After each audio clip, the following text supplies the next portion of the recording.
आज हम आपको ले चलेंगे 3 जून 2024 को बेड़ो बाजारटांड में आयोजित ऐतिहासिक पढ़ा जत्रा में। इस समारोह में पारंपरिक रीति रिवाजों और भव्य शोभा यात्रा के साथ आदिवासी समाज के गौरव को दर्शाया गया। तो चलिए इस अद्भुत यात्रा पर हमारे साथ आइए और जानिए इस ऐतिहासिक आयोजन के हर पहलू को। बेड़ो बाजारटांड में 3 जून 2024 को आदिवासियों का ऐतिहासिक पढ़ा जत्रा का आयोजन किया गया। पारंपरिक पढ़ा निशान के साथ लकड़ी के बने हाथी, घोड़ा और शेर पर सवार होकर पढ़ा राजा रंपाचंपा का आगमन हुआ। इस वार्षिक पढ़ा जत्रा समारोह का नेतृत्व पूर्व कुलपति डॉक्टर रविंद्रनाथ भगत ने किया। उन्होंने इस आयोजन को आदिवासी समाज की एकता और सांस्कृतिक धरोहर को संरक्षित रखने का माध्यम बताया। समारोह के दौरान पद्मश्री मुकुंद नायक और पद्मश्री मधु मंसूरी को पगड़ी पहनाकर सम्मानित किया गया। यह सम्मान उनके अद्वितीय योगदान के लिए था, जो उन्होंने आदिवासी संस्कृति और कला के क्षेत्र में किया है। मुख्य अतिथि विधायक शिल्पी नेहा तिर्की ने अपने भाषण में आदिवासी परंपरा और संस्कृति को बचाए रखने का आह्वान किया। उन्होंने इस आयोजन को समाज की धरोहर बताया और भविष्य में इसे और भव्य बनाने की बात कही। विशिष्ट अतिथि पूर्व सांसद समीर उराम ने भी अपनी बातें रखीं और समाज के विकास में योगदान देने की बात कही। आयोजन में विभिन्न सांस्कृतिक कार्यक्रम भी आयोजित किए गए, जहां आदिवासी कलाकारों ने अपने पारंपरिक नृत्य और गीतों से समा बांध दिया। इस पढ़ा जत्रा में आदिवासी समुदाय के सभी वर्गों ने बढ़ चढ़कर हिस्सा लिया। यह आयोजन न केवल एक सांस्कृतिक उत्सव था, बल्कि समाज के सभी वर्गों को एक मंच पर लाने का माध्यम भी बना। आज से 58 वर्ष पूर्व, ये 58वां वर्ष है। 1967 में हमारे पिताजी स्वर्गीय करमचंद भगत जी ने इस पढ़ा जत्रा की शुरुआत की थी। इस पढ़ा जत्रा को शुरू करने का जो उद्देश्य था उनका, यहाँ की संस्कृति, यहाँ की परंपराओं को बचाते हुए, बढ़ाते हुए समाज को जोड़ने का काम था। और आज आप देख सकते हैं यह पूरा समाज एकजुट है। आज कम से कम 20-25 पाढ़ा के लोग,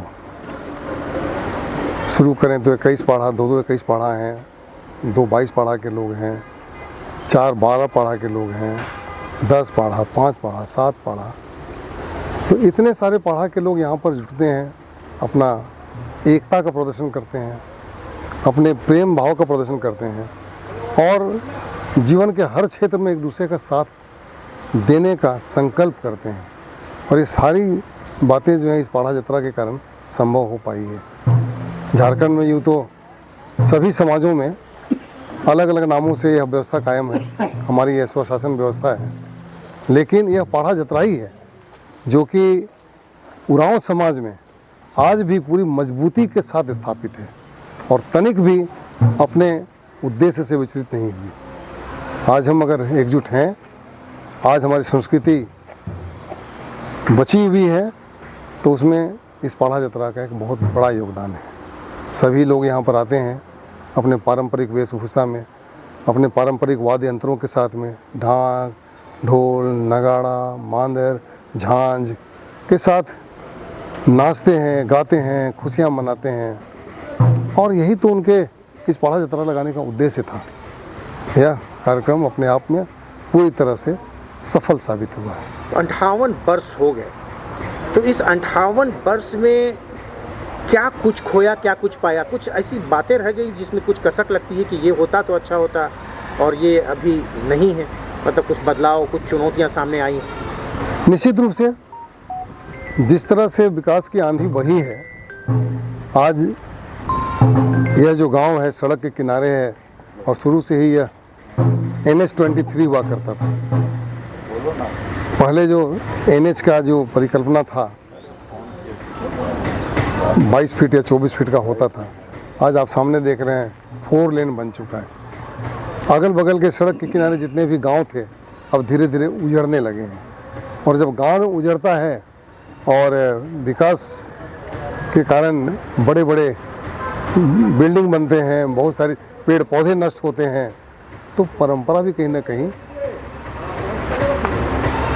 कमज़ोर होती है। लेकिन हमें खुशी है कि इस पाढ़ा जत्रा के माध्यम से हम अपने परंपराओं को बचाने में कामयाब रहे हैं। आदिवासी समाज प्रकृति के पूजक हैं, संरक्षक हैं, पर्यावरण की रक्षा भी करते हैं, लेकिन आज जिस तरह से पूरे देश में गर्मी ने कहर ढाया है, कई मौतें हो रही हैं, बहुत सारी परेशानियां हो रही हैं सिर्फ जंगल के विनाश के कारण, अवैध जो कटाई हो रही है या कहीं के विकास की बुनियाद पर। बिल्कुल, आपने बहुत अच्छी बात तो कही है। प्रकृति के पूजा के तो कुछ ऐसे भी आह्वान लेने का वक्त नहीं है, संकल्प लेने का वक्त नहीं है कि जंगल भी बचाएं मिलजुल कर। बिल्कुल सही बात कही आपने।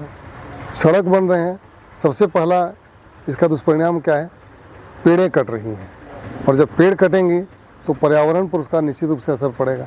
ये जो ग्लोबल वार्मिंग है, इन्हीं पेड़ों के कटने के कारण है। आज इसी पेड़ के नीचे कम से कम हज़ारों गोरैया चहचहाया करती थी, गोरैया खत्म हो गए, कौओं का काँव काँव खत्म हो गया है। आप सुन रहे हैं? बिल्कुल नहीं। और आवाज़ आ रही है तो गाड़ियों के चलने की और उनके सायरन की तीखी आवाज़ आ रही है। तो वो जो मधुरता थी पंछियों के गीत में, पंछियों के चहचहाहट में, वो तो धीरे धीरे समाप्त हो जा रही है। और आज यहीं का पारा मुश्किल से 30, 32, 34 हुआ करता था, अब 40, 45, 48 पहुँच रहा, 50 को पार कर रहा है। गांव के खेत सूखे हैं, खेतों को सींचने वाला कुआं खत्म हो गया है। यहाँ कई छोटे छोटे नदी नाले थे, जिसको हम लोग नदी ढोड़ा कहा करते थे। वहाँ पानी का जमाव होता था। पहले तो उसमें चेक डैम बनाए गए, और जो चेक डैम बनाए गए वहाँ मिट्टियाँ भर गई, गाद भर गया।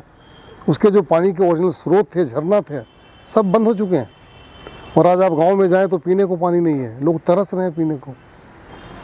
तो ये इसी विकास का ही तो दुष्परिणाम है।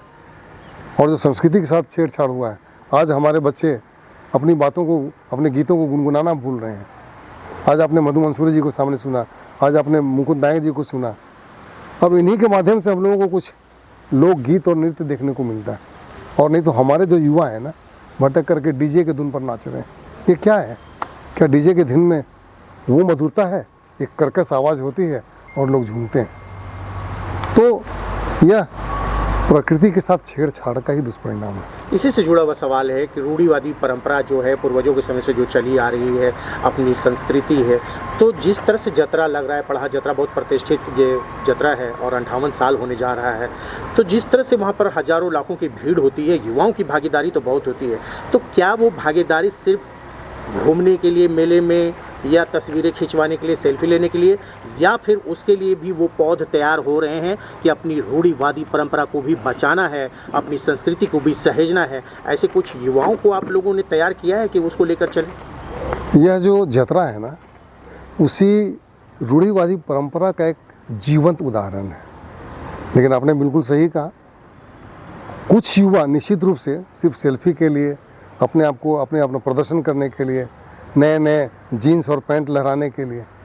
लेकिन क्या हमारे पुराने ज़माने में युवा इसी तरह दिखते थे क्या? उनका एक अपना ड्रेस कोड हुआ करता था, और उस ड्रेस कोड में आज इस मौसम में भी उनको ठंडक मिलती थी। और आज मोटे मोटे जीन्स पहन करके वो लोग 10 तरह की बीमारियां पाल रहे हैं। ये सभी दुष्परिणाम है बदलते परिवेश का, बदलते माहौल का, बदलते वातावरण का। लेकिन फिर भी जब भी आप किसी तरह का कोई आयोजन करते हैं, तो पहले जो 80% लोग उससे प्रभावित होकर अपने जीवन में उतारते थे, अब 20% ही लोग उतारते हैं। तो वो भी एक इसकी सफलता ही है, और हम इसको बचाने के लिए कृत संकल्प हैं। यह जतरा उसी के लिए लगाया गया है, और ये जतरा लगता रहेगा। हम अपनी परंपराओं, रूढ़िवादी जो हमारी रीति रिवाज हैं, हम सभी को बचा के रखने का काम करेंगे। यही हमारा संकल्प है। जोहार, नमस्कार। सबसे पहले हम इस पढ़ा यात्रा के पुरोधा सम्मान्य आदरणीय क्या शब्द कहें, करमचंद भगत जी, जो आज हमारे बीच नहीं है। उन्होंने इस पढ़ा की शुरुआत की, और जिस मिट्टी ने उनको जन्म दिया, जरिया, और बीड़ो इलाका की झारखंड की मिट्टी को हम सत नमन करते हैं सबसे पहले। और धन्य है आज उनके सुपुत्र हमारे वीरेंद्र भगत जी हमारे साथ हैं।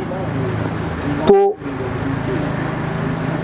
ये पढ़ा यात्रा जो हमारे भगत जी ने शुरू किया, उनका उद्देश्य मुझे लगता है अपनी सोच थी उनकी कई बिंदु रहे होंगे इस पढ़ा यात्रा शुरुआत करने के पीछे, लेकिन पढ़ा यात्रा स्थापित हो गया। और इतने लंबे साल से हमको लगता है कि 70 वर्ष हम लोग मनाएंगे 2 साल बाद। तो हमारे पास शब्द नहीं है भगत जी को हम क्या कहें आज, लेकिन ये यात्रा सिर्फ पढ़ा यात्रा नहीं है। ये यात्रा सिर्फ आदिवासी मूल वासी का मनोरंजन का स्थल नहीं है। ये एक पूर्वजों का सामाजिक और सांस्कृतिक जो प्रतिबिंब होता है उसका एक महाकुंभ है ये बेड़ो पढ़ा यात्रा। सबसे पहले तो आज 3 जून है, पढ़ा यात्रा यहाँ आयोजित है। यहाँ सभी जगह से लोग इस यात्रा में शामिल हुए हैं, इसलिए आपके चैनल सहित यहाँ आए सभी पढ़ा मेला में शामिल हुए लोगों को मैं ढेर सारी शुभकामनाएं और बधाई दूँ। इसी के साथ मैं बताना चाहता हूँ कि यह पढ़ा यात्रा पारंपरिक, यह जो है हमारे जनजातीय समुदाय के हमारे पूर्वजों ऐसे पढ़ा व्यवस्था का एक समाज के अंदर व्यवस्थित सामाजिक ताना बाना की व्यवस्थाएं बनाई हैं, जिसके अंतर्गत समाज को सशक्त होकर एकजुट होकर पूरे समरस होकर समाज को आगे बढ़ाने के लिए पढ़ा व्यवस्था है। चाहे इस पढ़ा गाँव के अंदर कोई भी कुरीति हो, कोई भी अव्यवस्था हो, कोई भी फौजदारी हो, कोई भी मुकदमा हो, सारे चीज़ों को पढ़ा के अंदर ही समाधान करने की व्यवस्था। और आज जो आपका 3 जून है, रोटी बारी प्रारंभ करने के पहले पूरे पढ़ा के लोग एक साथ एकत्र होकर आपसी समरसता, सद्भाव और भाईचारगी का संदेश को लेकर के आज यहाँ पर यात्रा के रूप में सब लोग होते हैं।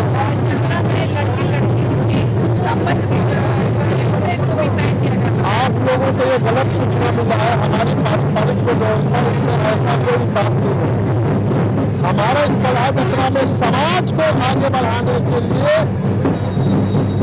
समाज के लोगों ने जो पारंपरिक व्यवस्था इस व्यवस्था को आगे बढ़ाने के लिए एक समन्वय और सद्भावना के लिए यह यात्रा आयोजन किया जाता है। उसको देख करके हमारे लोग, नए पीढ़ी के नए लोग सीख करके इस समाज के अनुसार आगे चलने के लिए प्रेरणा लेते हैं। आजकल क्या है कि कई लोग जो है ज़्यादा दिमाग लगा करके कई प्रकार की बातें बोला करता है, ये व्यर्थ है और ऐसा है भी। जनजातीय समुदाय के साथ साथ यहाँ के मूलवासी साधारण वर्ग के सारे लोग इस मेला में समरस होकर के आगे बढ़ते हैं और सामाजिक व्यवस्था सुदृढ़ ढंग से आगे बढ़े, यही इस मेला का उद्देश्य है। नई पीढ़ी जो है वो अपने संस्कृति को कैसे बचाएंगे, को और आगे नई पीढ़ी कैसे ले जा सकती है, उसमें क्या करें? मैंने आपको बोला कि आज तो मेला हो रहा है, इसमें नई पीढ़ी के नए नौजवान लोग आकर के युवा मूर्ति देख करके प्रेरणा के रूप में इसको आगे ले जाएंगे। यही जो है इसका संरक्षण और संवर्धन है। अगर यह मेला नहीं होगा तो नई पीढ़ी के लोग परंपरा को नहीं जानेंगे, इसका इसके उद्देश्य को नहीं जानेंगे, इसके सिस्टम और कस्टम के पद्धति को नहीं जानेंगे, ये विलुप्त हो जाएगा। इसलिए आज जो है हमारे गुरुओं के द्वारा बनाए गए, रचित किए गए रचनाओं के अनुसार समाज के नेतृत्वकर्ता पहले हमारे स्वर्गीय कार्तिक राव जी ने इसको व्यवस्थित करके आगे बढ़ाया। आज जो है अपने सुपुत्र श्रीमान डॉक्टर रविंद्र कुमार भगत और उनके सुपुत्र नारायण भगत ऐसे लोग इसको आगे बढ़ा रहे हैं। समाज के कई तरह के जो अगुआ है, जो दीवान है, राजा है, ऐसे लोग आगे बढ़ा रहे हैं। इसी में हमारे इस मेला में आज संगीत खोज जी आए हैं, रंजन जी आए हैं, राय जी आए हैं, चंद्रकिशोर जी आए हैं और हमारे राम जी हमारे प्रोफेसर साहब ये आए हैं। वो सब लोग नेतृत्व करके इस पारंपरिक व्यवस्था को आगे बढ़ाने में सहभागी हो।